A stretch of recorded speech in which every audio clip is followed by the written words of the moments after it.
Hey guys, Trina here. Today we're back with another day 3 of mixed media on paper demos.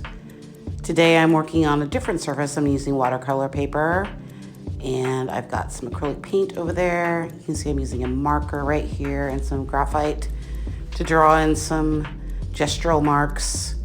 And I'm also using the Mingo oil pastels that are water soluble. So a little different today, but this is all about experimentation and trying to create different marks and different ways to work. So I hope you enjoy this video, like and subscribe, and I will see you tomorrow. Have a lovely day.